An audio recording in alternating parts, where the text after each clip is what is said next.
City Police Department.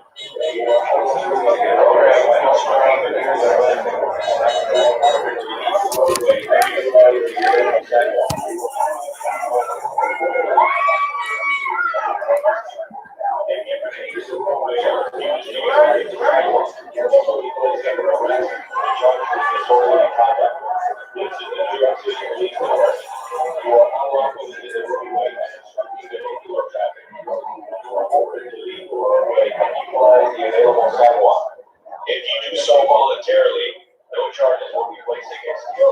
If you remain in the roadway and refuse to utilize the sidewalk, you will be placed under arrest and charged with disorderly conduct. This is the New York City Police Department. You are unlawfully in the roadway and obstructing vehicular traffic. You are unlawfully in the roadway and utilize the available sidewalk. If you do so voluntarily, no charges will be placed against you. If you remain in the roadway and refuse to utilize the sidewalk, you will be placed under arrest and charged with disorderly conduct. Yes, the New York City Police Department. Also manage the roadway and vehicular traffic.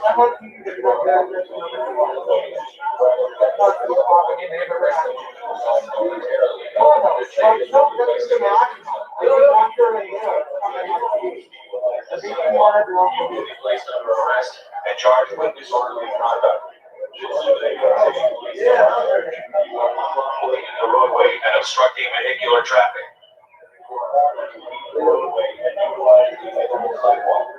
If you do so voluntarily, no charges will be placed against you. If you remain in the roadway and refuse to utilize the sidewalk, you will be placed under arrest and charged with disorderly conduct. This is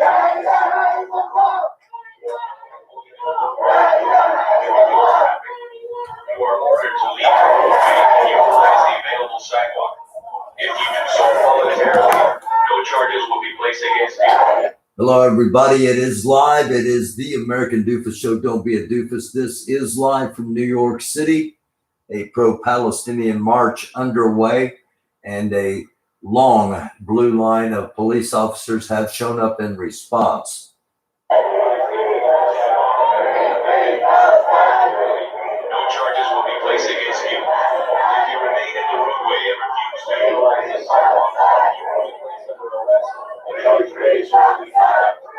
We're going to be going to Washington, D.C., where there is a pro-Palestinian rally in front of the embassy, the Israeli embassy in Washington, D.C. We'll be going there, as well as Elizabeth City, North Carolina, where earlier today it was announced that there will be no charges against the police officers, against the sheriff's department officers, sheriff's deputies in the death of Andrew Brown Jr. The previous episode has the still photos and body cam footage. Back to New York City.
Again, we are live. These are the streets of New York City pro-Palestinian protesters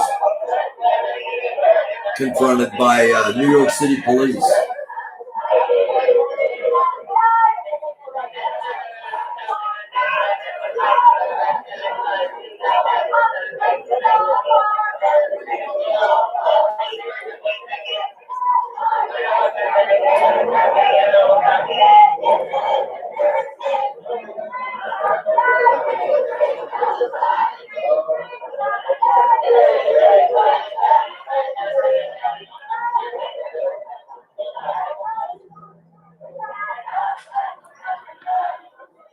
People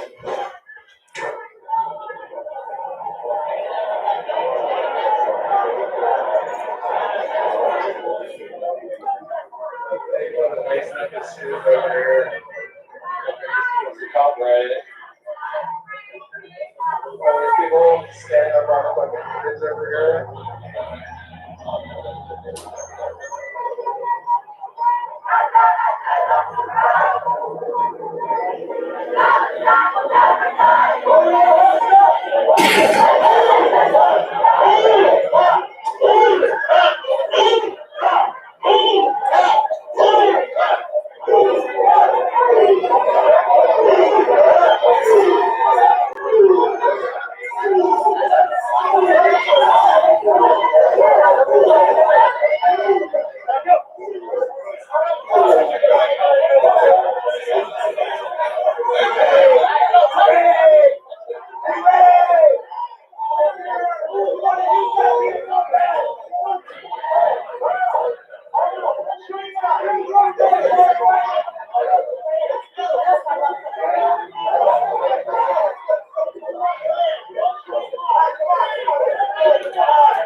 Again, we are live from New York City.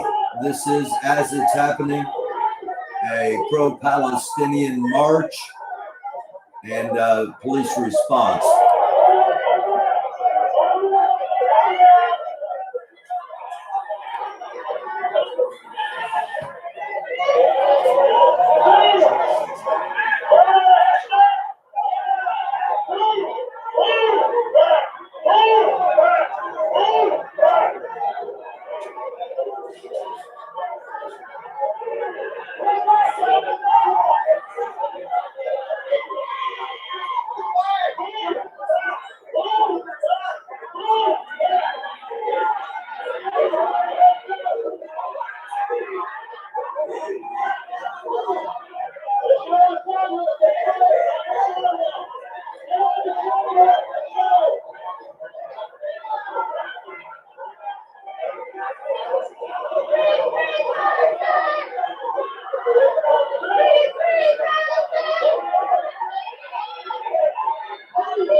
Again, if you're just joining us, this is live from the streets of New York City. This is not mainstream media. You're not going to see this on your local news.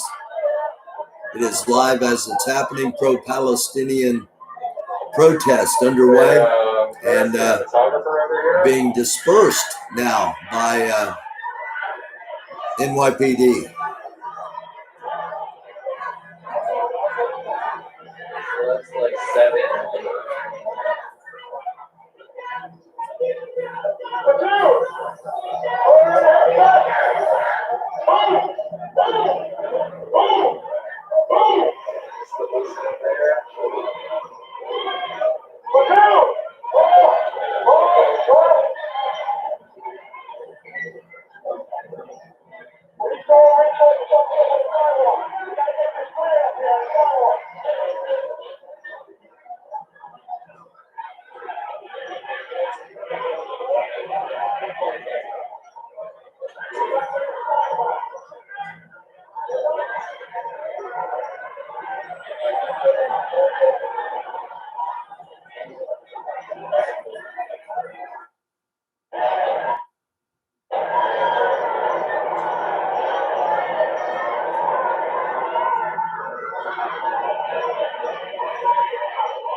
Again, if you're just joining us, this is live from the streets of New York City. New York Police Department has broken up a pro-Palestinian rally. Arrests have been made. And if you're hearing a little squeak in the background, those squeaks come from little pink pigs that Antifa carry with them to mock police officers, if you will. And as always, we don't have any control over live streams, and we're not responsible for comments made or opinions. They do not necessarily express those of the American Doofus Show, its viewers, or any potential future sponsors.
Now they're telling people to get off the sidewalk.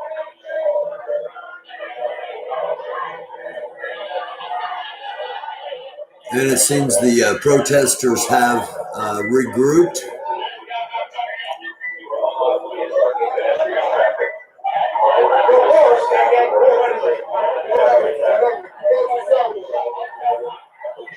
Again, let's look at this from both sides. From the authorities' perspective, this is New York City. It is 5:56, almost 6 o'clock, and there is a lot of traffic in New York City.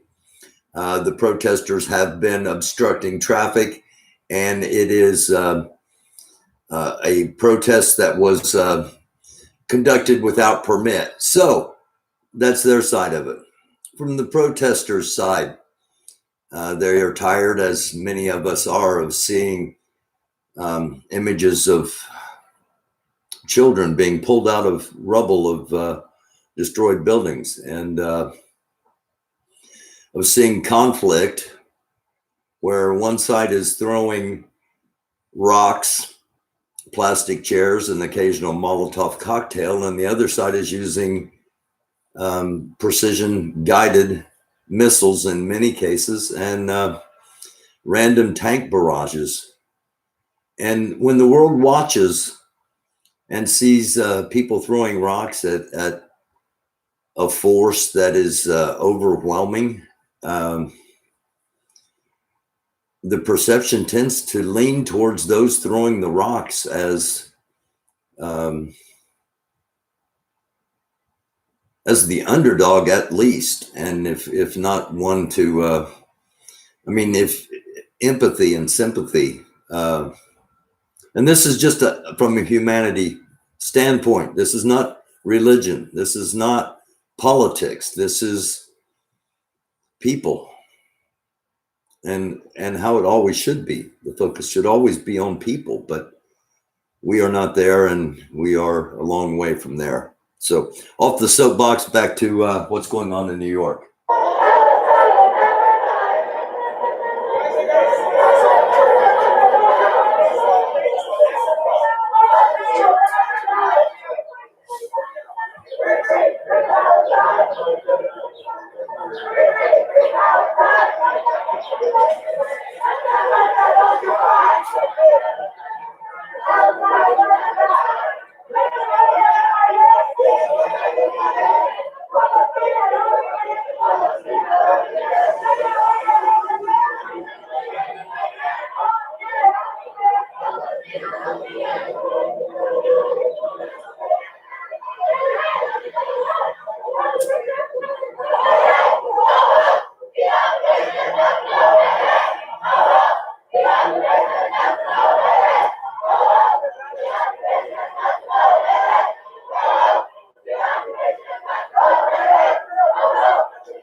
This man is looking in the booth as he just watched 7 people get arrested for nothing.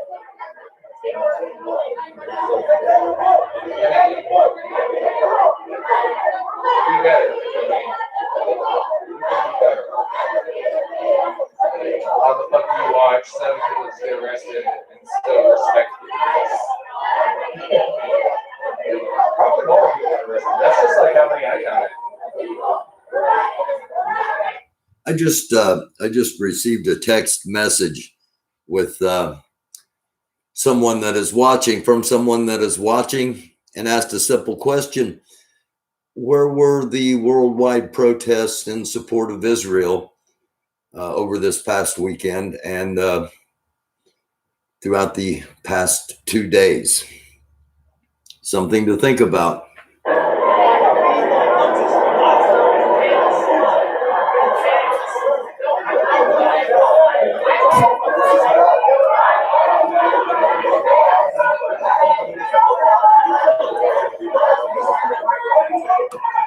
This is super peaceful. I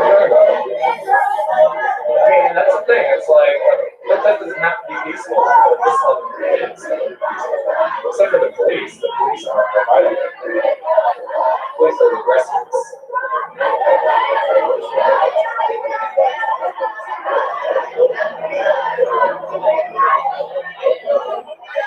You saw that. There were people sitting in the crosswalk. Young women sitting in the crosswalk. And those fucking rights was just snatched them with their fucking batons and shit. I don't know how you but if you do, I hope you don't have daughters that have opinions like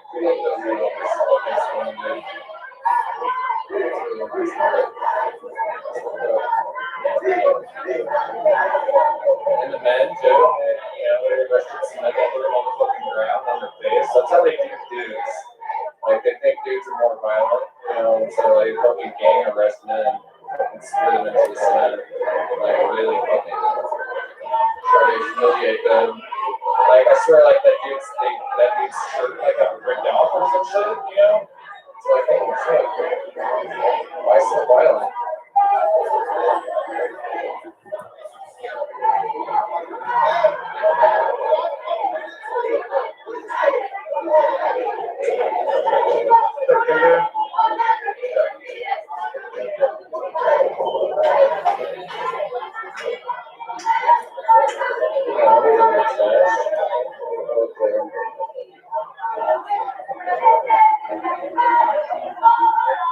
Yeah, I think there were more people.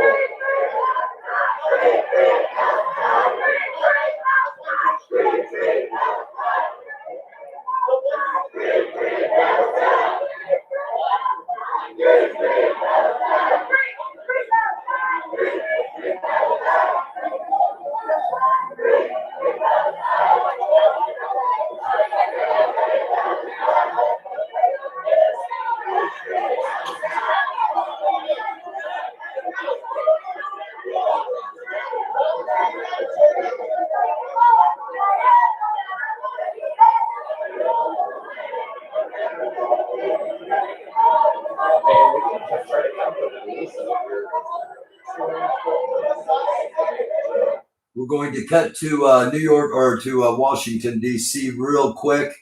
And then. How do you begin to explain to them that since 1917, Palestinians have said Zionism is not a solution?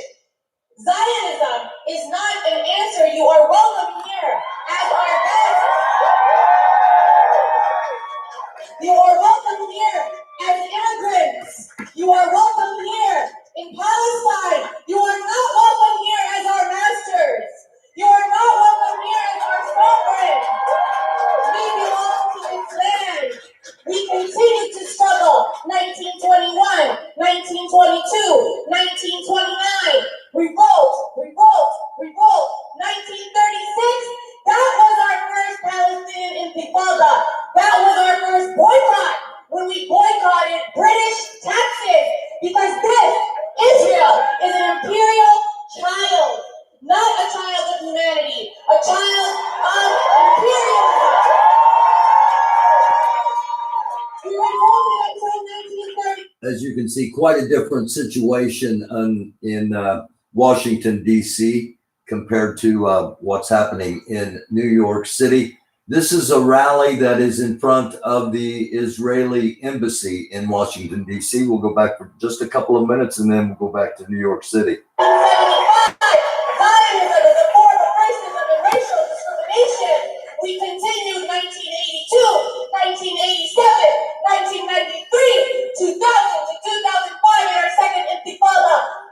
You want to know how we got here today? 100 years of struggle, of relentless protest. We are fighting for a decolonial future.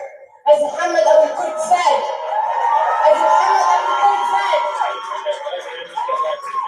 they chant death to Arabs. We chant we want freedom. They think we can't belong if we exist. We say you can stay if we exist. You can stay, just not as our masters. That is the beauty of Palestinian struggle. We are fighting for humanity. We are fighting for humanity. Free, free Palestine! Free, free Palestine! Free, free Palestine! Free, free Palestine! Free, free Palestine! Free, free Palestine! Free, free Palestine! A much more peaceful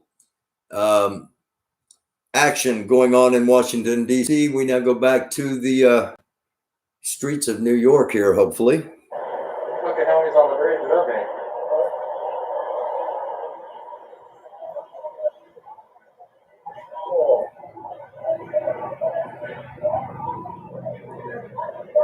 me. Literally the streets of New York.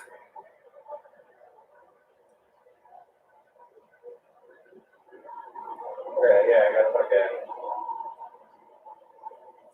Forward way.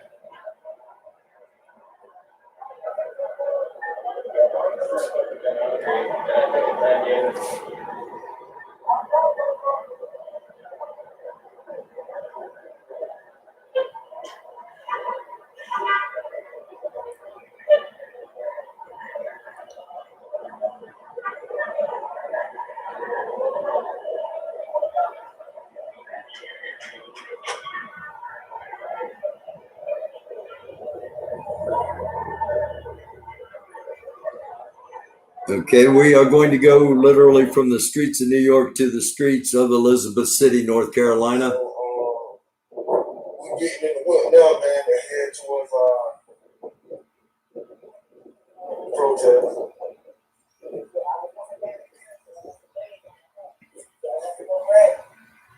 I think we should be all right.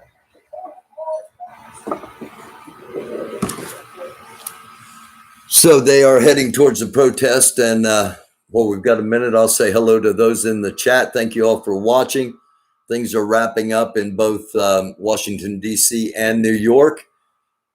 I'm Created. Catch you later. Be blessed. Stay blessed. Hello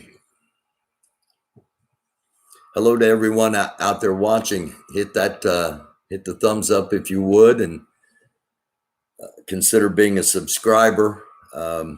If you're a YouTuber, you know that that the way I do things here, it's totally against any algorithms. We don't get ads on here because of the content that we tend to show, and it's all about giving you things to think about, not telling you what to think or how to think.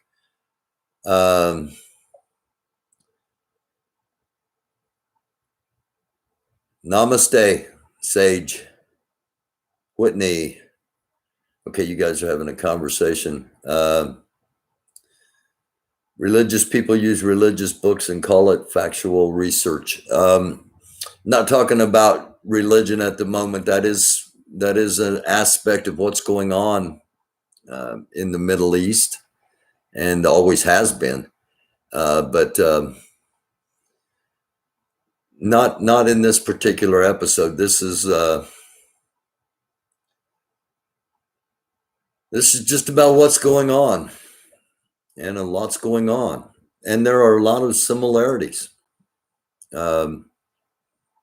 Similarities between the mistrust, distrust of police, of government in our country, and in Israel, especially among the Palestinians, but among some Israelis. And there are those that question America's support in the $713 billion arms deal. Basically, again, computer-guided missiles. So there's a lot going on to this. There are those that, like myself, that think a two-state solution would be the answer. However, is it even a possibility to talk about? When you look at maps of how Israel is at the moment, Israel has been making it harder and harder for a two-state solution to be achieved. And while we wait for the protests to begin in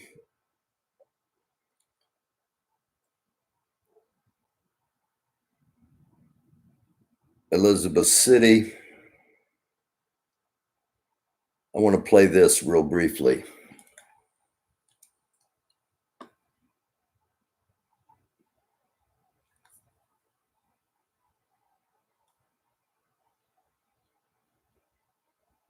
And Israeli settlements, which are blue.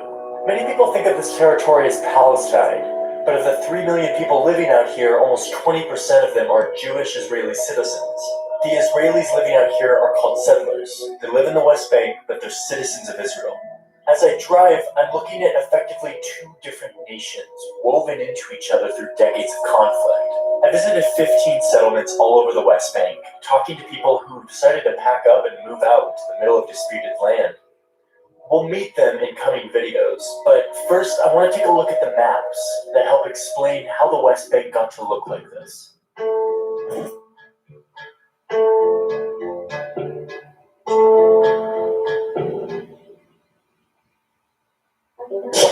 So let's go back to 1948 when the map looked a lot different. Back then, all this land was controlled by Great Britain. And due to growing tensions between Jews and Arabs, the UN worked with Britain to split the land into two states. One for Jews, Israel, and another one for Arabs, Palestine. The Jews in the region accepted this plan and declared independence of the state of Israel. But the Arab states in the region saw this plan as just more European colonialism. They didn't accept the plan and instead declared war on Israel. Israel won the war, pushing well past the borders of the UN plan. During the peace negotiations, a ceasefire line was drawn in green ink. It became known as the Green Line. It wasn't necessarily a border, it was just a ceasefire line, with this being the state of Israel, and this section being controlled by Jordan, who had taken control of it during the war. The Jordanians named this newly seized land the West Bank because it was west of the Jordan River. The fragile ceasefire remained until 1967, when Israel fought another war with its Arab neighbors. Israel wasn't looking to take over land in this war, but in just 6 days of fighting, it blew past the Green Line and seized a whole swath of land, including the entire West Bank. Suddenly, Israel had a decision to make.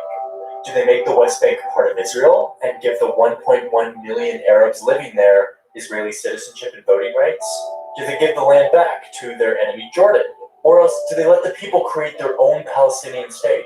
This became a major debate in Israeli politics. Many Israelis saw this war they just won as not just a military victory, but a religious sign that the Jews were meant to return to the place where a huge amount of Jewish history happened, the hills of the ancient Judea and Samaria, which is basically the entire West Bank. So while the government was debating what to do, Israeli civilians began moving into the West Bank without any permission from the government. They just started setting up homes, establishing a Jewish presence in this region. Suddenly, any debate about what to do with the West Bank had to take into account the growing number of Israeli civilians that were living there. But the rest of the world did not approve of this.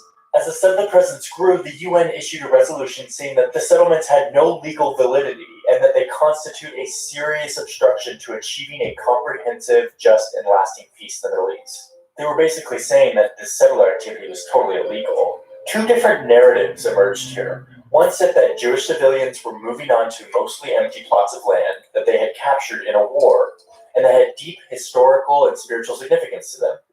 The other side, which is the side that most of the world took, said that these settlers were colonizing land to expand their nation. In spite of international condemnation, the number of settlers in the West Bank grew. Over the next few decades, more and more factions of the Israeli government began to support the settler movement, allocating public resources and granting permits for building. The Israeli Housing Ministry and military began developing plans on how to develop the West Bank. They built roads throughout the entire region, allowing easy access between the settlements and mainland Israel. More and more building permits were given out, and planned communities began popping up all over the West Bank. The settlements slowly shifted from a fringe group of motivated civilians to an institutionalized part of Israeli society, totally supported by the state. Here are the Palestinian towns in the West Bank. Watch how the settlements weave throughout these Palestinian towns. Palestinians didn't like this encroachment. They began protesting, often with extreme violence. Between the violence and the condemnations from the international community of the settlements, the situation became unsustainable. So, in the mid-1990s, American President Bill Clinton, Israeli Prime Minister Yitzhak Rabin, and Palestinian leader Yasser Arafat signed the Oslo Accords, agreements that established a Palestinian government and split the West Bank into 3 sections. Area A gave Palestinians total control over security and government. This makes up about 18% of the West Bank, but most of the Palestinian population centers are here. This was a big deal because it gave Palestinians self-rule for the first time. Area B was designated for Palestinian government control while retaining Israeli security control, meaning the Israeli military remains very present there. Area B is about 22% of the West Bank. Area C remained completely under the Israeli military and government control. This is where all the settlements are in Area C. It's about 60% of the West Bank. So this is basically how we ended up with this mess of a map. Israelis can come and go from mainland Israel through really nice roads that go straight to the settlements. They call these roads flyovers because they bypass Palestinian villages and give easy access from one settlement to the other. But not every settlement has one of these flyover roads. Palestinians can drive on almost all the roads in the West Bank, but their movement is often more difficult, more restricted. They have to stop at checkpoints, get their car inspected sometimes. Sometimes it makes for some really long lines. But certainly one of the most difficult aspects of this carved-up land situation is how it hinders Palestinians from being able to build an economy. Area C, which is under Israeli control, contains the majority of the West Bank's agricultural land, as well as the water and mineral resources. Palestinian companies are severely restricted in accessing these resources, which takes a huge hit on their economy. So with these 3 sections agreed upon by both sides, the settlements continued to grow in Area C. But in 2005, something happened that would ignite even more passion for the settler movement in Israel. Prime Minister Ariel Sharon decided to remove 8,500 settlers from the Gaza Strip, which was another disputed area where there was a lot of settlements. Seeing Israelis forcibly evicted, their homes demolished, left a huge mark on the country, especially the settlers. They immediately redoubled their effort to settle the West Bank, and the numbers continued to grow. Most people who think about a resolution to this conflict propose a 2-state solution, meaning giving the Palestinians a state somewhere in this West Bank region. But if you look at this map, you can start to see that it's getting harder and harder to do that. The settlers living in the West Bank are not living in tents or caravans. They're living in developed communities with schools and hospitals and even a university. It's not going to be that easy to uproot these communities. In the next video, I'll go inside the settlements and talk to the people who are living there. Jewish people come. So just wanted to show that map and give an idea of how the situation really is. Sometimes we think that what is called the green zone is just Palestine. And this has been ongoing for a long, long time, this conflict. But the most recent stems from this incident here. We ask, how did this all start? It all started, this latest round all started with this viral video.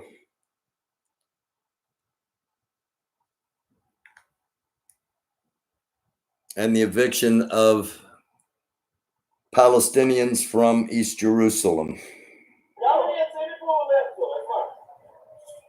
Jacob, you know this is not your house. Yes, but if I go, you don't go back. So what's the point? What are you yelling at me? I didn't do this. I didn't do this. But It's easy to yell at me, but I didn't do this. you are stealing my house. And if I don't steal it, someone else is going to steal it. No one is allowed to steal it, Yammi. Then those should be steal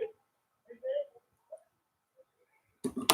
That video went viral, and it showed that indeed Palestinians were being not only evicted, but having their property stolen, and admittedly so, out from under them. So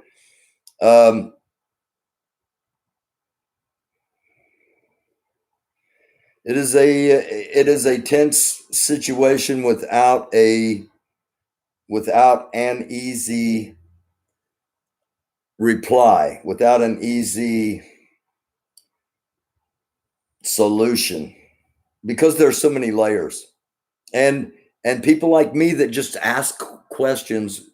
We know in advance that we're going to get hate from one side or the other, or both, but questions have to be asked and things have to be talked about. And it's the same way with Elizabeth City. I want to show you what happened immediately following. And that guy right there with his camera, he wasn't doing anything. Let me show you what happened immediately following the announcement that there would be no charges filed against law enforcement. Before that, I'm going to hop in real quick to the chat and say hello to Teresa. Salty Granny, mwah, thank you so much for being here as always. Zach, welcome. Teresa, Ishmael, and Esau. Yeah, that's how far back it goes. That is how far back the conflict goes. Actually, I've got another little video I'm going to work in here that kind of shows that in a timeline. And again, I wanted to play the previous quick video just to show how complicated it would actually be in Israel for a two-state solution. And that raises the question, why hasn't another area been carved out and the Palestinians welcomed? I know they think their perception is this is their homeland. I understand that perception. If they really want to live in peace, why hasn't another Arab nation given them you see the map, you saw the map, you saw the incredibly limited amount of territory. Give them 5-10 times the amount of territory somewhere else and end this. But it's just not that simple. We go back to Elizabeth City, North Carolina. And again, this is Smooth View. Smooth View is a live streamer from Louisville, Kentucky that we've used before. And I want you to get Smooth View's perspective after it was announced that there would be no charges filed against the Pasquotank County sheriffs in Elizabeth City over the death of Andrew Brown.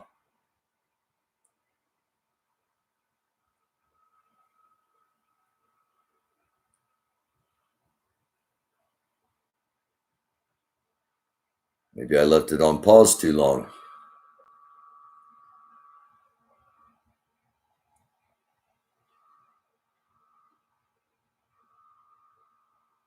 Okay, well, this is obviously not going to work, so let me just do a quick reboot and see if I can get this up. Screensavers.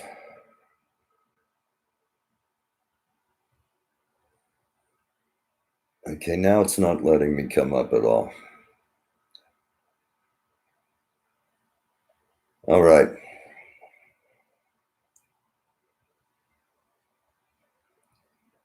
Hang with me for just a couple of seconds here, please. And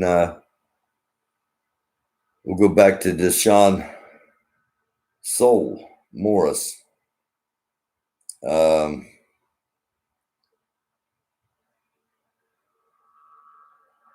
And again, a small protest underway. I kind of expected more activity from Elizabeth City after this announcement, to be honest with you.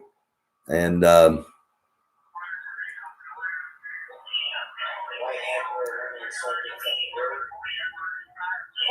Hey!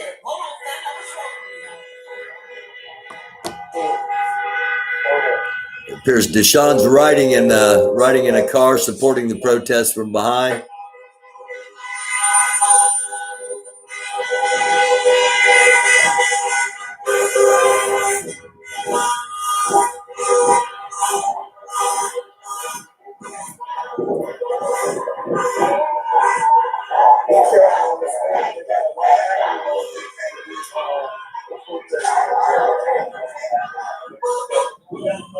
Yeah.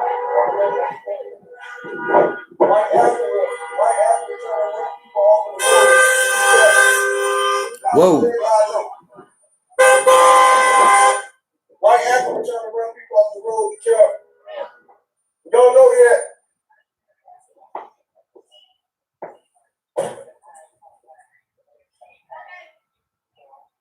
So we got a white act. Sorry, y'all. We got a white act that they saying are running people off the road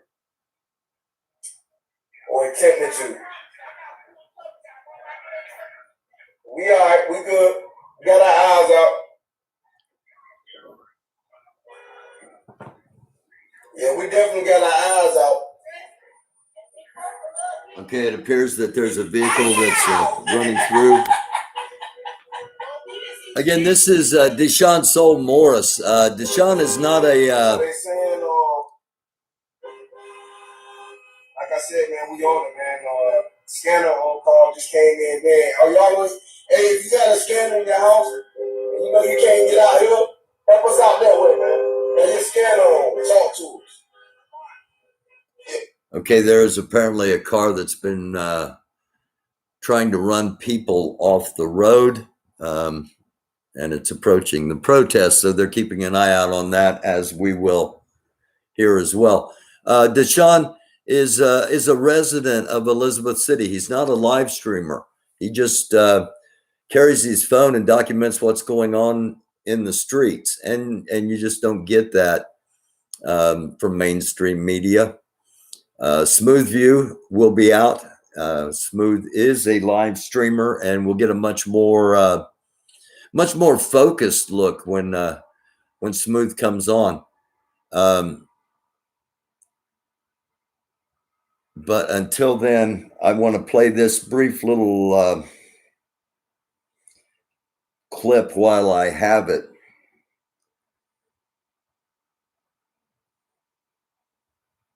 Again, I've got old technology, so when I get too many things up at one time, as far as too many videos in queue or things like that, it will slow down. But let me see if I can get to this. This is a history of Jerusalem.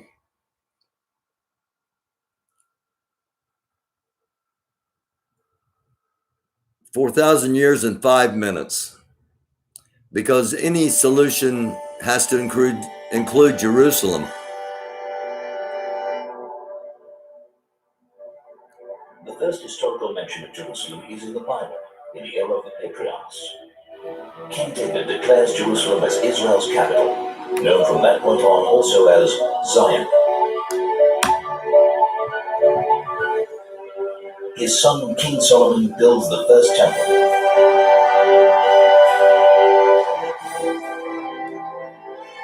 But the temple is destroyed by the Babylonians, and the Jews are exiled. King Cyrus's declaration enables the Jews to return and rebuild the temple.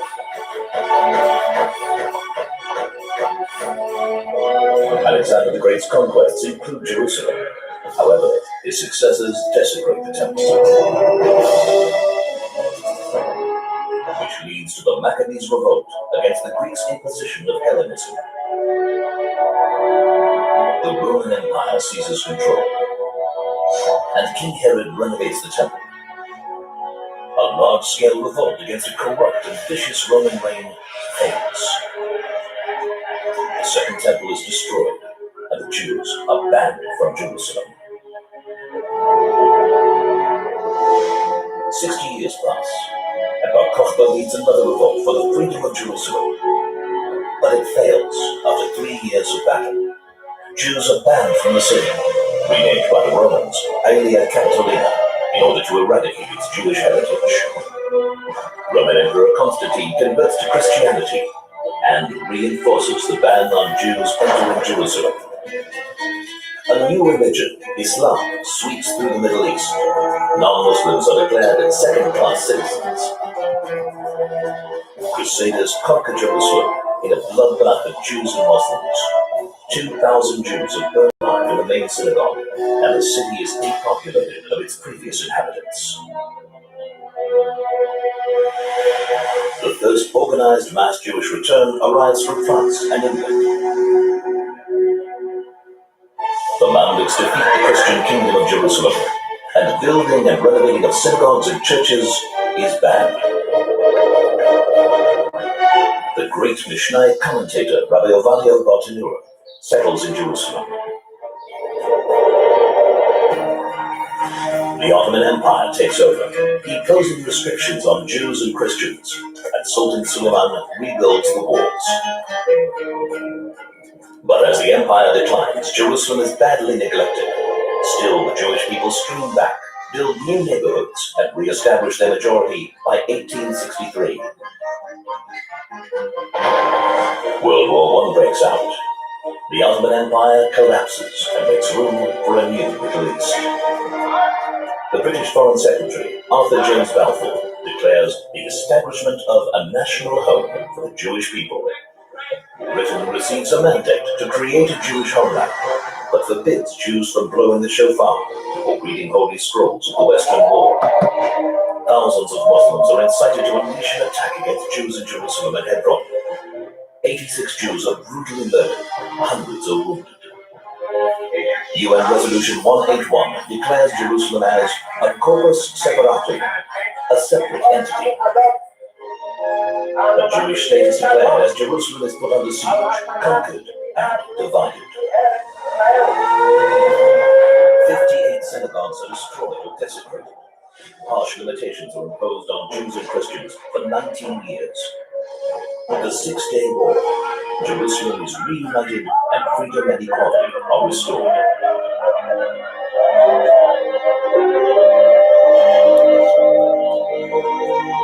Throughout history, only Israel has.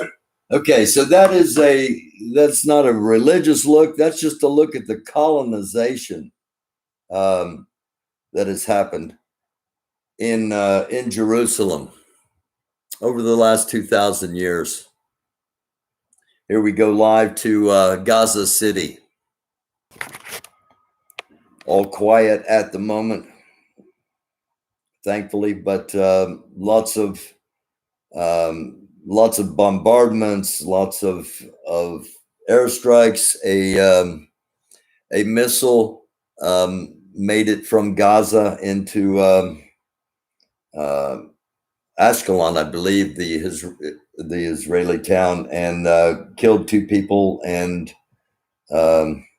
injured 7 more. So there are reports that the Iron Dome is down to possibly 80% efficiency because of the mass amount of use.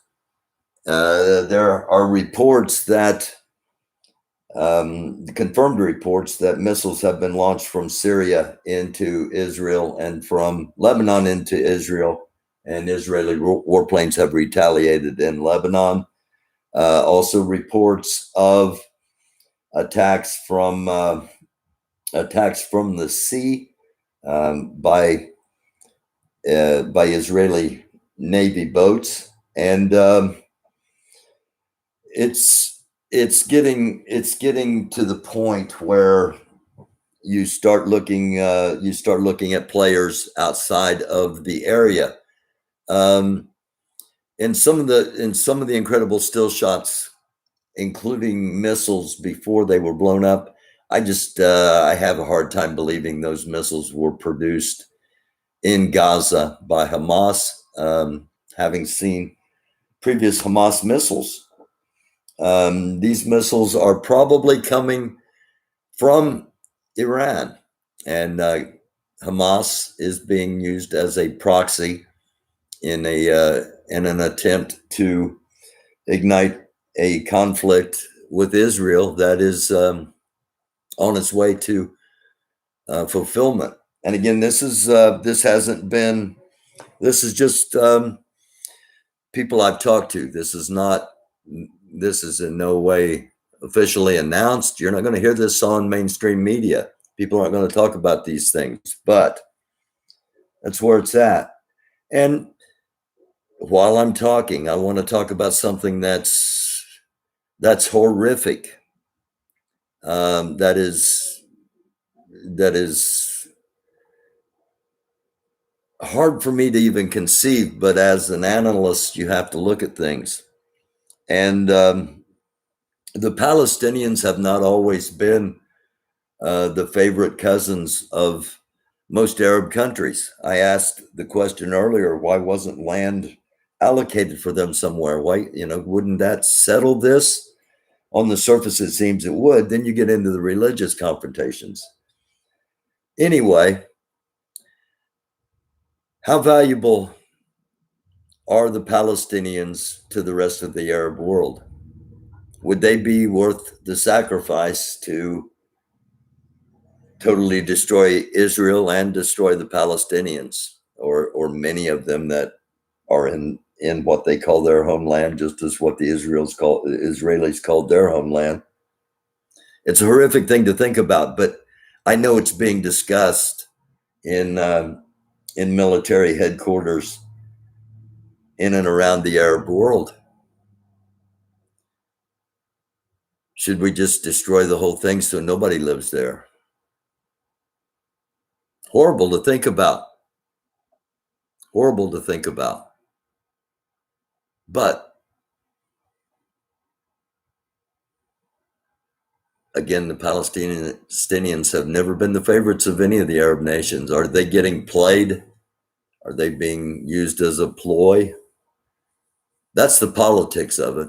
The humanity of it is over 200 people dead. Now, that doesn't sound like a lot of people when we consider we were having 8,000 people die a day of a virus here in the United States not that many months ago. But when you consider half of them are women and children, and the majority of them are civilians, it's a lot of people. And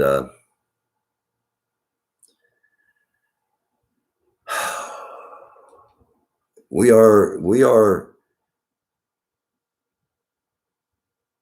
close to a precipice, the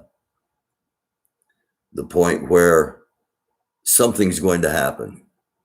Either a ceasefire, which I don't believe is going to happen, or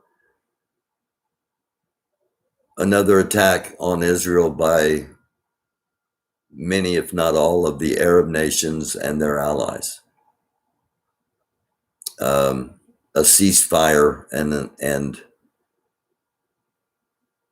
some sort of agreement to restore calm and to provide dignity, to provide human rights, to provide chances of opportunity in what we see is obviously a very oppressed, small amount of land in another small amount of land. Israel is not a massive country. It's a small section of land, a nation state. And within it is the Palestinians, an even smaller section of land, as we've shown from the maps.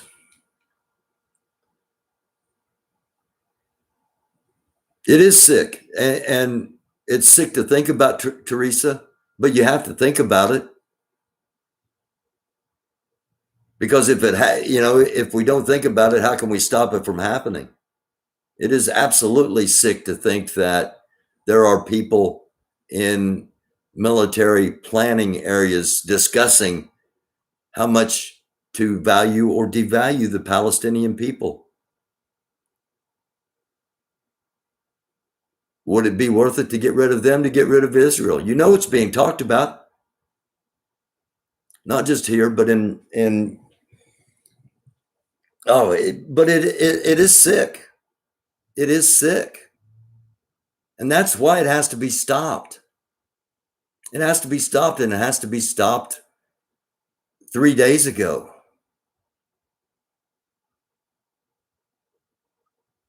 And the United States, in my opinion, is the only one that can peaceably stop it.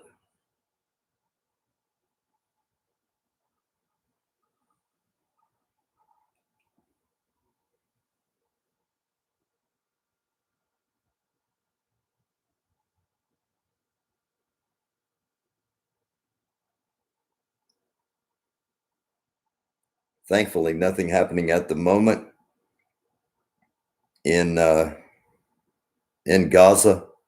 Some of the images that have come out have just been horrific, and yet there are those miraculous ones where a small girl was pulled from the rubble alive. That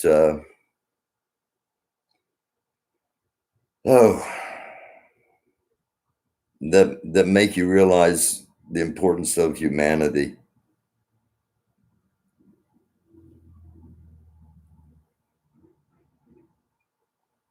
Hang with me for a second, because I'm looking for another video I want to show about America's secret army.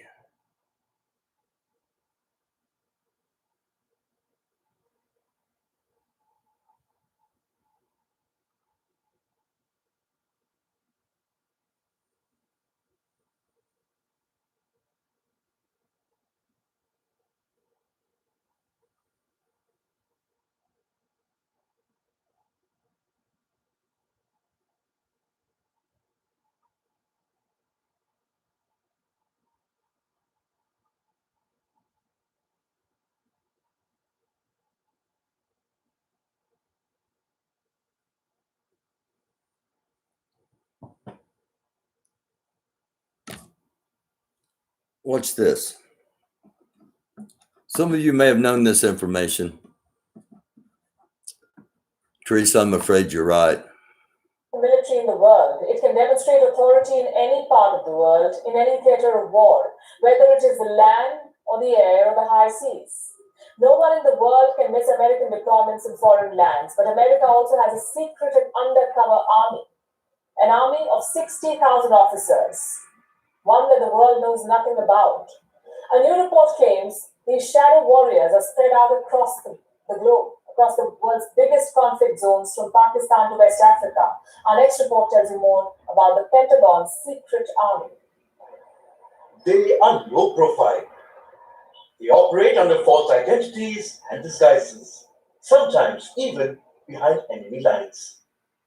A new report claims America has some 60,000 clandestine officers. This is the largest undercover force that the world has ever known. This secret army has been created by the US Department of Defense, better known as the Pentagon. Reports say this force is 10 times bigger than the number of the CIA spies. They carry out domestic and foreign assignments, both in military uniforms and under civilian cover, hiding behind the facade of a private business or even a well-known company. No one knows who these officers are and exactly what they do, because America has never talked about the secret force. Unlike the rest of the American intelligence branches, this secret army hasn't been discussed by the US Congress at all, and the US government may want to keep it that way. But an American publication has managed to access some details. It says more than half of the secret army is engaged as special operations forces. They pursue terrorists in countries like Pakistan and West Africa. Some could even be deployed behind the borders of North Korea and Iran. two countries that are direct adversaries of America. The other weight is of military intelligence specialists. These are collectors, counterintelligence agents, and linguists, deployed with a cover identity to protect them. This secret army also has a small but growing cyber intelligence wing. Sitting behind their computers, they hunt for high-value targets using information in the public domain. They are also involved in influence campaigns on social media. All this may sound like the script of the next spy blockbuster. But if true, none of this should come as a surprise. America is said to have the most extensive and sophisticated intelligence network in the world. The question is this massive secret army even legal? Reports say such an initiative challenges America's domestic laws. It goes against the military code of conduct, not to mention the Geneva Convention of Human Rights. Bureau Report, Beyond World is One. WION is now available. So there you go. That report was based, again, from a Newsweek article, and we're not hearing about any of that on mainstream media at the moment. In a few days, we will.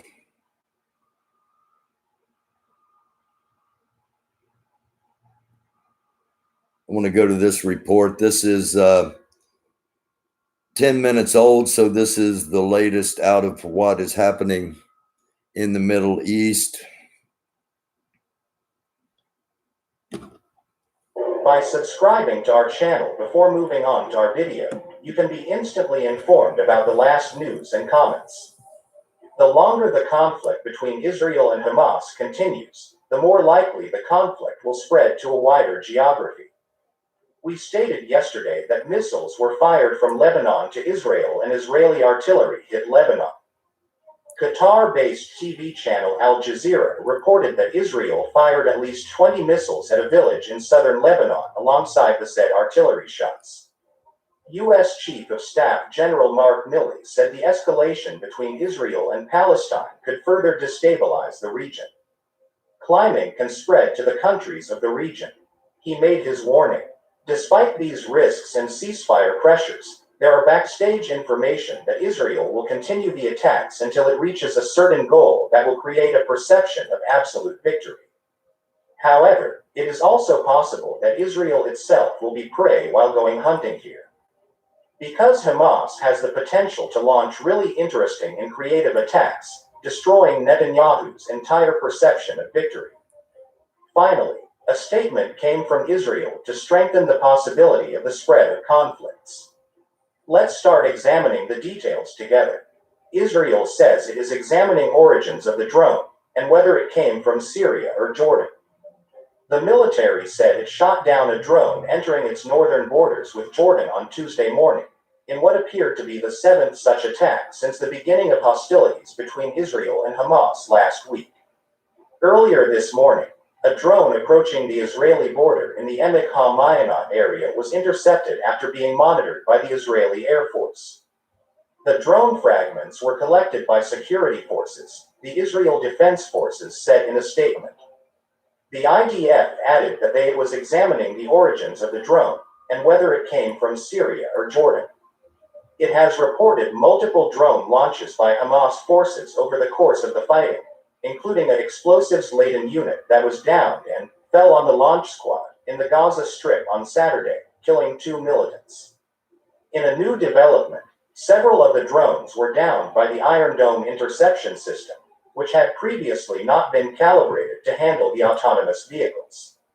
The Defense Ministry announced in March that it had upgraded the system, touting a significant upgrade to its capabilities and bragging that it had successfully intercepted and destroyed targets simulating existing and emerging threats, including the simultaneous interception of multiple UAVs as well as a salvo of rockets and missiles in a test. Tuesday's interception was reminiscent of a February 2018 incident in which an Iranian drone launched from Syria was shot down over Israel after flying over the Jordanian border. It was downed in an attempt to prove Tehran was operating in Syria against Israel, the military said at the time. According to the IDF, the drone was armed with explosives and on its way to carry out an attack. In response to that incursion, Israeli aircraft struck Iranian targets in Syria, with a barrage of Syrian air defense missiles bringing down an Israeli F-16 over Israel. Following the downing of the Israeli fighter jet, Israel said it carried out large-scale strikes in Syria targeting Syrian air defense batteries and 4 Iranian sites. Also on Monday, the Israeli army identified 6 rocket launches toward northern Israel, the army said in a statement. Hamas has also attempted to utilize underwater drones in the current conflict. On Monday, the army announced that it had thwarted an attack by a Hamas cell that intended to use a remote-controlled submarine to disable Israel Navy ships. The submarine that was attacked was launched from the shore in Gaza, the IDF spokesperson's unit said. It went a few meters deep and was directed at a target, which could have been an Israeli beach or Israel Navy boats. Hamas modifies its underwater drones in their workshops to accommodate an explosive payload of up to 30 kilograms. The damage that an explosion of this size can do next to an Israel Navy boat or close to an Israeli beach is limited, but it could give Hamas the victory photo experts say the organization needs. Among those targets is Hamas's Qassam Brigade's commander Mohammed Diaf, whom the IDF believes it has a chance of killing if the operation continues. Military sources said Diaf had been targeted more than once during the last week of fighting, but had succeeded at the last moment to get away. Defense Minister Benny Gantz said in a call with U.S. Secretary of Defense Lloyd Austin on Tuesday that the operation will continue until Hamas is deterred for the long term. The IDF's military campaign will continue to the end of achieving long-term quiet, Gantz said, pointing out to Austin that Hamas continues to fire rockets at civilian populations. Netanyahu similarly said, "We will continue as long as necessary to bring the quiet back to the citizens of Israel. I am sure that all the enemies around us see how costly it is to attack us, and I am sure they will learn the lesson." Gantz and Netanyahu's remarks came as the U.S. continued diplomatic efforts to bring about a ceasefire. The EU Foreign Affairs Council held a meeting on Tuesday, but failed to produce a consensus statement calling for a ceasefire. A senior official in Jerusalem said that while the IDF has had major successes in striking Hamas, it has many more targets it wants to hit. When this ends, we want Hamas to have taken a really serious blow, the official said, adding that the operation will continue, as long as we think we can inflict more serious punishment on Hamas and degrade their capabilities. The end goal of the operation is to degrade Hamas's will to start this kind of thing again soon. Asked if U.S. pressure for a ceasefire is a consideration on whether to continue, the official said it is, but that Israel has to reach its own decisions on its own national security with all the different ingredients looked at as a whole. As long as we think that Hamas still needs to receive a few blows, we still have goals, we will continue. White House Press Secretary Jen Psaki said on Tuesday in a press gaggle aboard Air Force One that U.S. President Joe Biden's objective is to see an end to the violence on the ground and to the suffering of the Israeli and the Palestinian people. As I've noted in the past, our focus and our strategy here is to work through quiet, intensive diplomacy. He's been doing this long enough to know that the best way to end an international conflict is typically not to debate it in public. We see it as an ongoing behind-the-scenes discussion with our partners in Israel, with the Palestinian leader, with leaders in the region about how we can bring an end to the conflict. At the same time, Psaki said, we also fully recognize it is up to the parties involved to bring an end to the conflict. And our objective is, for every statement we make, every action we take, everything we sign onto is going to have that objective in mind. We continue to believe that Israel has the right to defend itself. There have been more than 3,000 rocket attacks from Hamas and more overnight into Israel. Civilians have lost their lives. Palestinian civilians have also lost their lives. And our goal is to get to the end of this conflict. We're going to evaluate day by day with the right approaches. U.S. Secretary of State Antony Blinken spoke on Monday and Tuesday with UAE Foreign Minister Abdullah bin Zayed, Bahraini Foreign Minister Abdulatif al-Zayani, and Moroccan Foreign Minister Nasser Bourida, countries that normalized ties with Israel last year, as part of American outreach to halt the conflict in Israel in the West Bank and Gaza, and to prevent further loss of life, Blinken tweeted.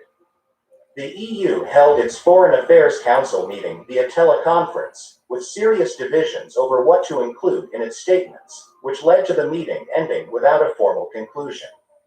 EU High Representative for Foreign Affairs Josep Borrell said Hungary was the only country to oppose an fact statement, which can only be made by consensus. The statement would have said that priority is the immediate cessation of all violence and the implementation of a ceasefire, Borrell said. The priority is to protect civilians and give full humanitarian access to Gaza. Borrell added that most EU countries say the high number of civilian casualties. High number of children and women, this is unacceptable.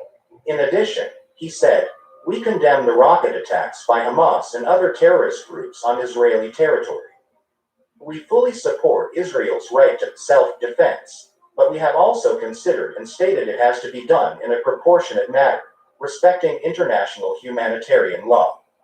He also said that after a ceasefire, there must be a relaunch of engagement aiming at a two-state solution, saying only a true political solution can bring peace. The status quo is not an option, because violence will come again, Borrell asserted. Hungarian Foreign Minister Peter Szijjártó told AFP soon after the council meeting, I have a general problem with these European statements on Israel. These are usually very much one-sided, and these statements do not help, especially not under current circumstances, when the tension is so high. The EU is Israel's biggest trade partner and a big aid donor to the Palestinians. Some member states, led by Luxembourg, along with Belgium, Ireland, Malta, Finland and others, have called to do more to promote Palestinian statehood, including threatening economic sanctions on Israel.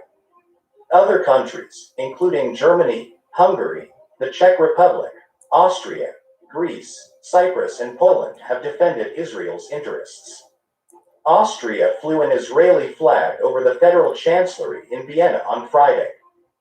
France's presidency on Tuesday called for a resolution at the United Nations Security Council to stop the fighting between Israel and Palestinian militants in Gaza. Overall, the three countries agreed on three simple elements. The shooting must stop. The time has come for a ceasefire. The UN Security Council must take up the subject, and we have also called for a vote on a resolution on the subject, the presidency said in a statement after talks between Emmanuel Macron, Egyptian President Abdel Fattah al-Sisi, and Jordan's King Abdullah. The statement added that the three countries had also agreed to launch a humanitarian initiative for the civilian population of Gaza in conjunction with the United Nations. It gave no further details. Greek Foreign Minister Nikos Dendias landed in Israel on Tuesday, meeting with Foreign Minister Gabi Ashkenazi, as well as Greek Orthodox Patriarch of Jerusalem Theophilos III and Palestinian Authority Prime Minister Mohammed Shtayyeh. Dendias said only that he discussed developments in the region with Ashkenazi and Shtayyeh separately. Ashkenazi said the visit reflected close ties and solidarity between the countries, and thanked Dendias for condemning Hamas rocket fire on Israel and supporting Israel's right to defend itself. Gantz spoke with his German counterpart, Annegret Kramp-Karrenbauer, and thanked her for Germany's solidarity with Israel, condemnation of rocket attacks on Israel and support for Israel's right to defend itself. Foreign ministers of BRICS countries, Brazil, Russia, India, China and South Africa, held a teleconference on Monday night to discuss issues in the Middle East, including the war between Israel and Gaza. They called on both sides for an immediate end to the violence and strict observance of the norms of international human law, a statement from the Russian Foreign Ministry read. We emphasized the importance of an early restart of direct Palestinian-Israeli negotiations with the aim of a comprehensive and long-term solution of all issues of the final status on the basis of a two-state solution. The PA, the Organization of Islamic Cooperation in the Arab Group, held a news conference in advance of Thursday's UN General Assembly debate on Gaza that is not expected to include the passage of a resolution.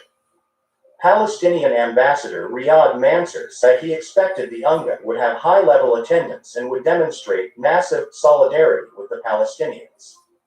The Palestinians need humanitarian assistance and international protection, Mansour said.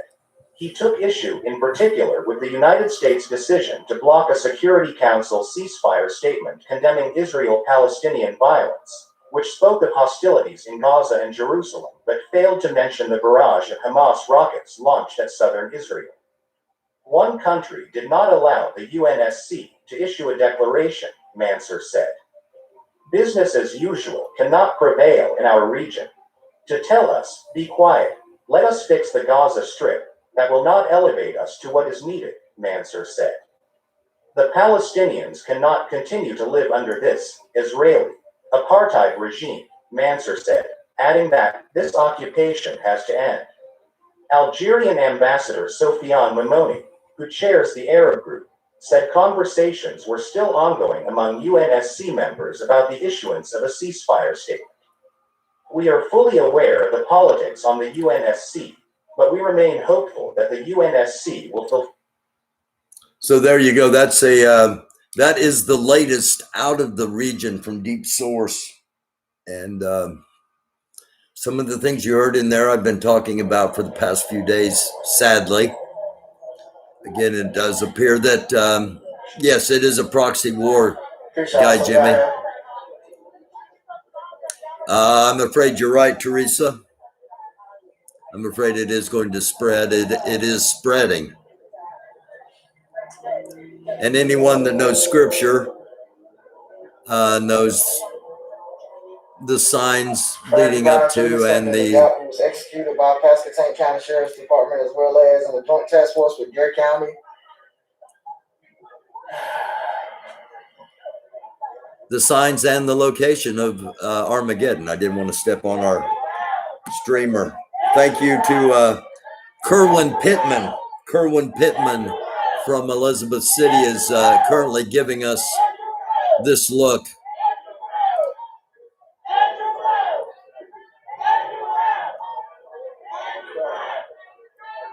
This is Elizabeth City, North Carolina. Now, so y'all gonna have different trolls pop up here, man. They're gonna try to say crazy stuff.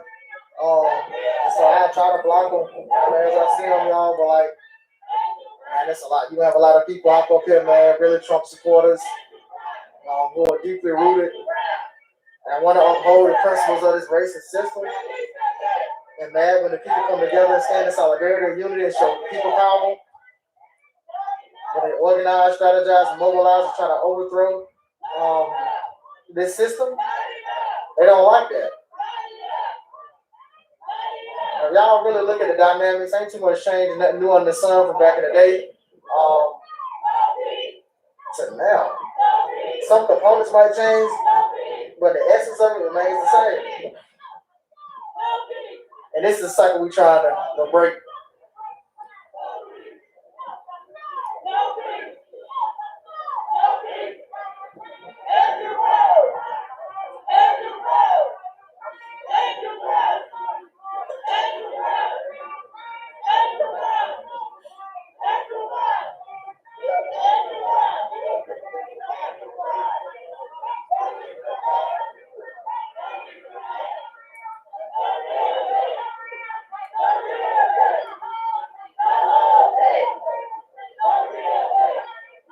Again, we have an episode up for those that have not seen the body cam footage that was released today. We have an episode up with just the still photos and body cam footage from the killing of Andrew Brown Jr. And we, again, are in Elizabeth City, North Carolina.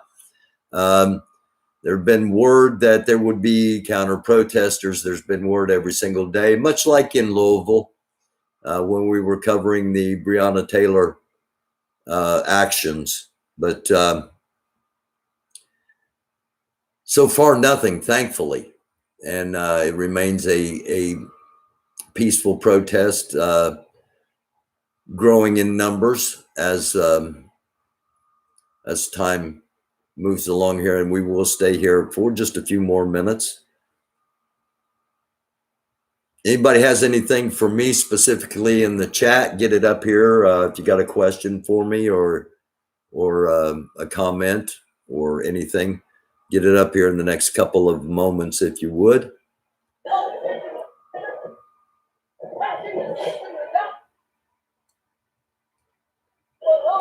Again, this is Kerwin Pittman. He's just a resident, and he's not an actual live streamer. And of course, as always, with the disclaimer, we cannot control nor are we responsible for content from other live streams. And it does not necessarily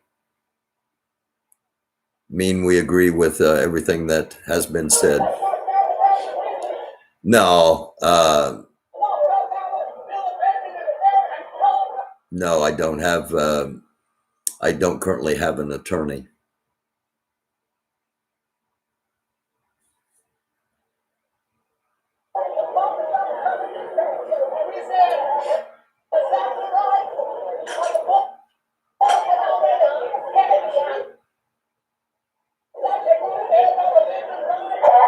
Oh, you're welcome, Price. Thank you.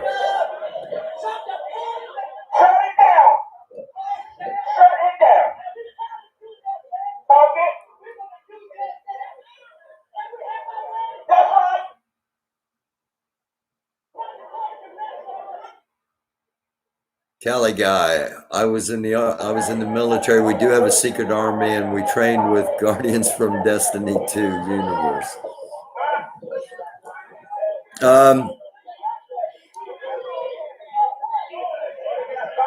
I would not be surprised if we did not have a secret army, as Newsweek is reporting.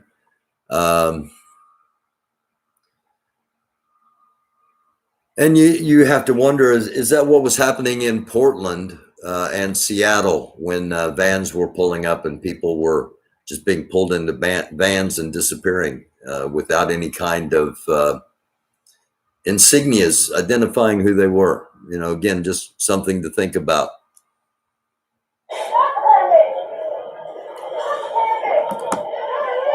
You have a beautiful day too, Luis Christian Lynn Estrada. Secret Army bakes cookies for Girl Scouts.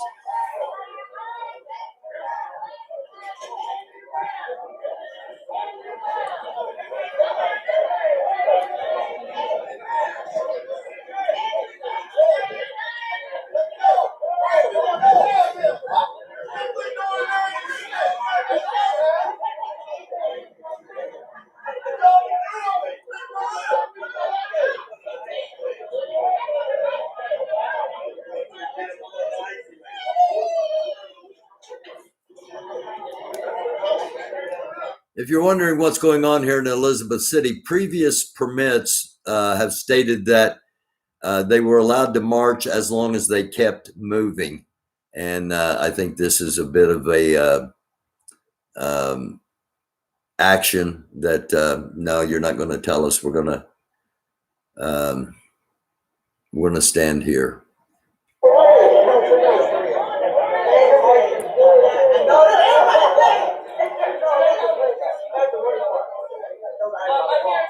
Appreciate what y'all saying. Yeah, I stand in solidarity and unity for Andrew Brown Jr., who was murdered, executed by law enforcement in this particular town. We're in Elizabeth City, North Carolina, a small city, a small population of people,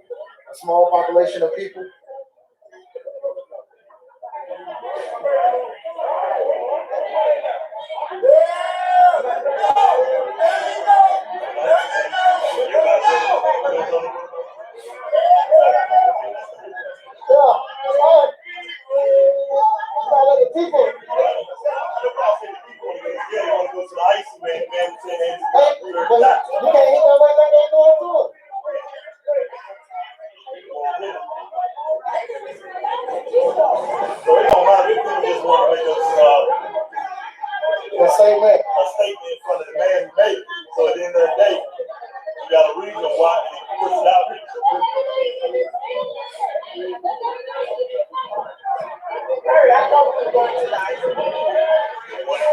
It'd be nice to have one episode without Grandmaster Jay taking over. Jeez. But that just shows the polarizing effect and the power his voice had, and will have again if he's acquitted. Not necessarily a good thing or a bad thing, just an observation. I can't do that. I did it one time. What you doing?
I got a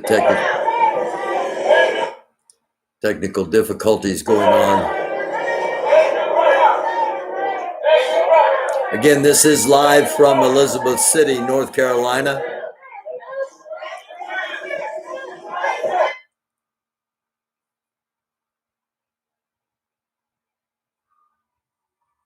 And this is footage not from a regular streamer, but from a citizen in Elizabeth City, Kerwin Pittman. And if hopefully he comes back up here momentarily.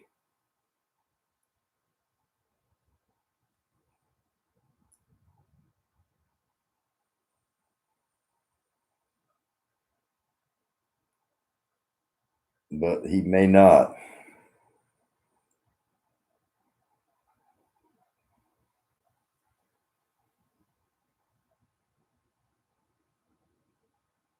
And try to reboot here to see if this will help. 100% Black Rack. Thank you.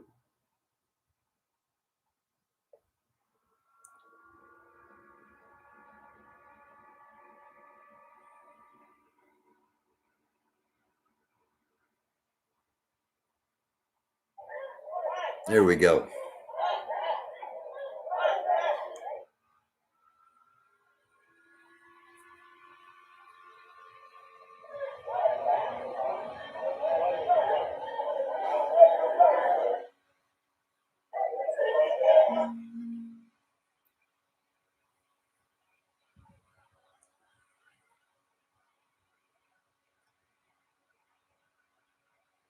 Okay. I'm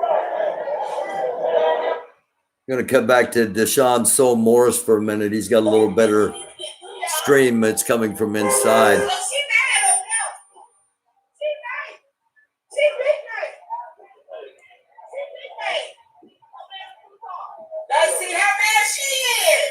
We're just kind of monitoring here. There was a car earlier running people off the road.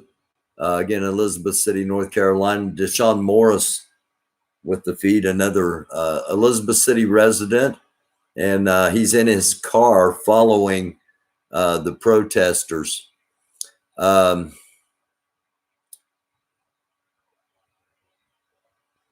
hello. Yes, we've shown streams from Frank Nitti on here before. And yeah, I think Frank Nitti has a voice people need to hear.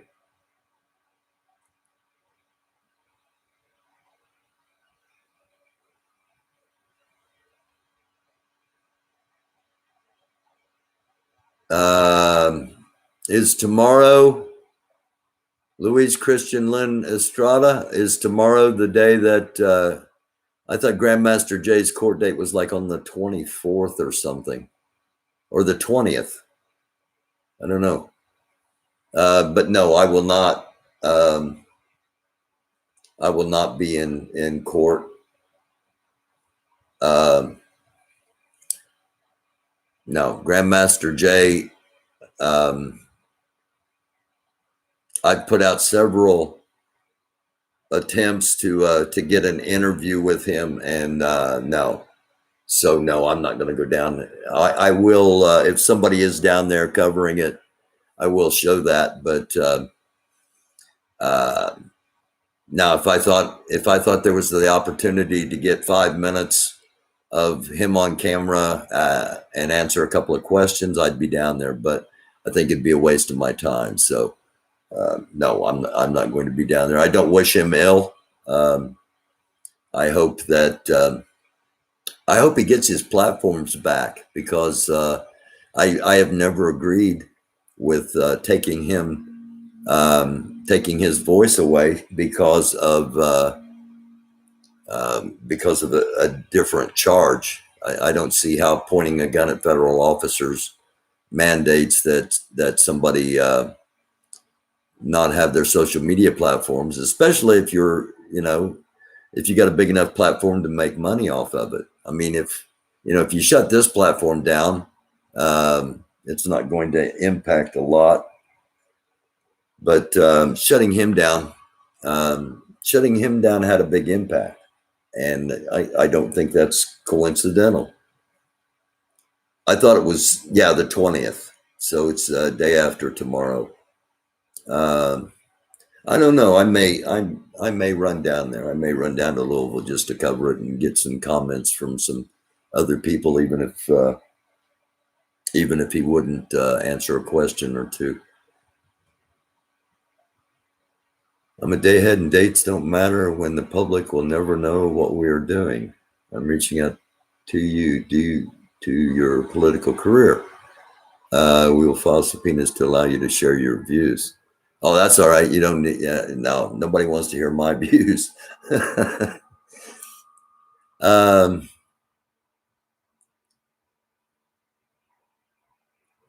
Okay.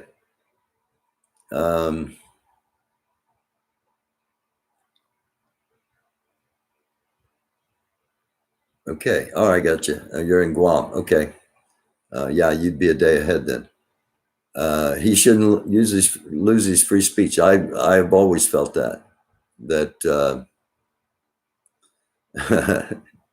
you must have watched one of my political speeches, NAFTA, CAFTA. How much more of the shaft is the American worker going to have to take until we say enough? Okay, Puffins from the future. A day is not long to be ahead. Okay. Let's hop back on here for just a minute. I was going to run this for an hour 45. We just went past that. So stay on for a few more minutes. Shalom, salam, peace, namaste, love, blessings. Oh, we okay, but we'll watch. Yeah. Okay. Right.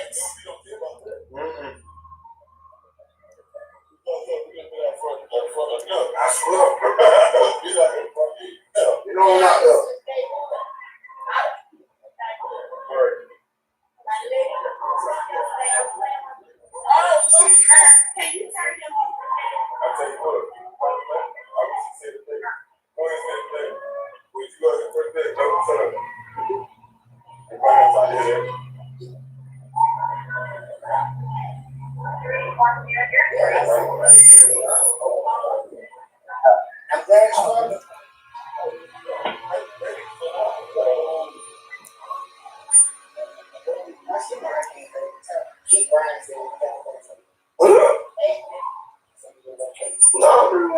Pariahs, thank you very much. For those watching for the first time or haven't been on the show, you know, I don't make money off of commercials. They don't. Advertisers don't want to be on my program because of the content, and I'm okay with that. You know, getting the truth out there, but it does. You know, this is supported by viewers, and I sincerely thank each and every one of you. For those that are helping to support financially, a deep thank you of gratitude. For those that share the content, that try to get other people to come and subscribe to grow the channel. Thank you all so very much. I literally would not be here if it weren't for you. So we here in the city. We do got a Trump supporter, y'all. I'm not saying there's nothing wrong with it. He been filming, yeah. I think That's what happens when you're in the South. Somebody you don't agree with, you say, "Oh, bless your heart."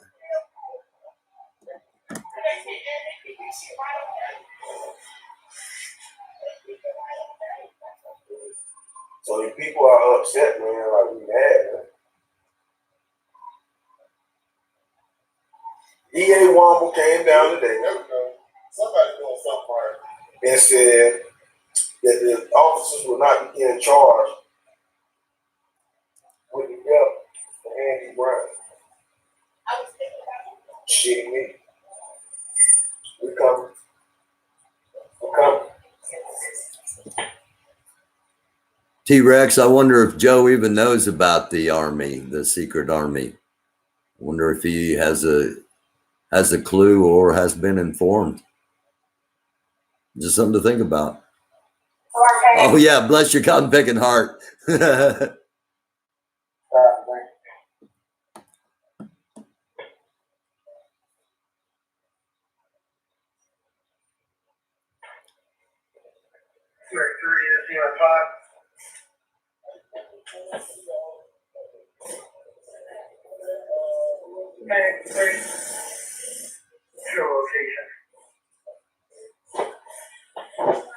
Road Street and Arian House.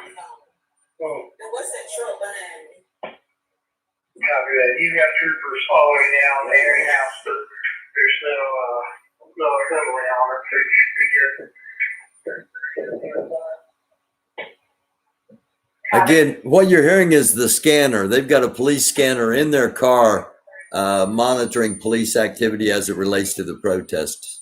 We here in the big city of North Carolina, man. We out there joining. We just found out today that I'm not going to fall charges with this. So you have to take share. What's up, Moondog?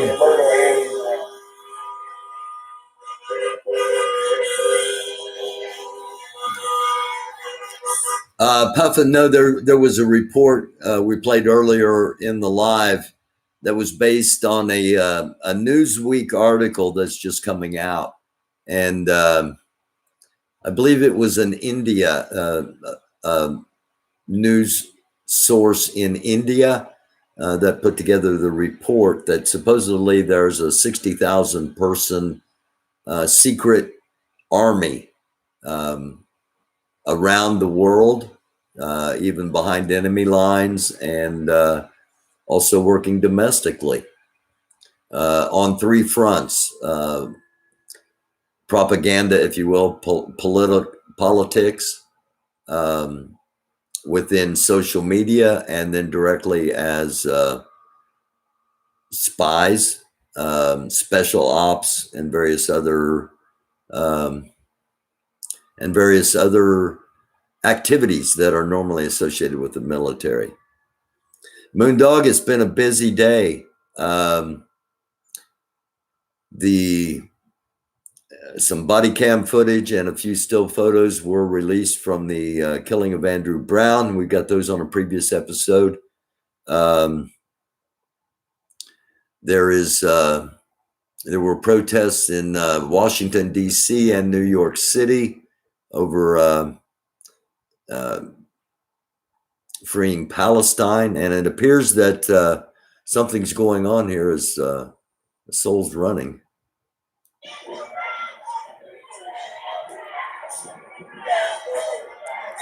Hey, slow down for the people in the back, man. No man left behind, man. Slow down.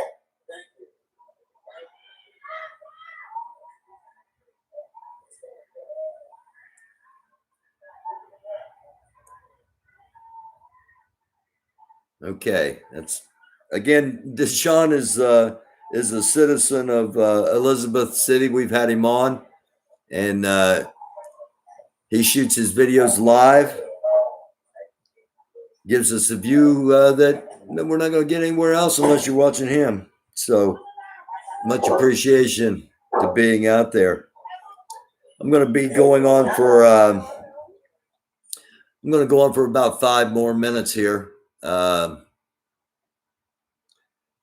we're going to connect to a live view. Again, you can see the Alaska Mosque, and then the Dome of the Rock, and then the far right of the screen is the Wailing Wall, just beneath the dome and under the mosque. So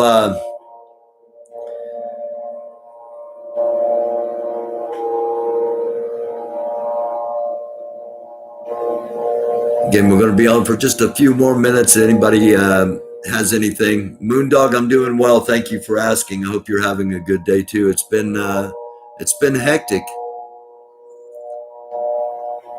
Lots of activities, and we showed footage of New York and Washington, D.C.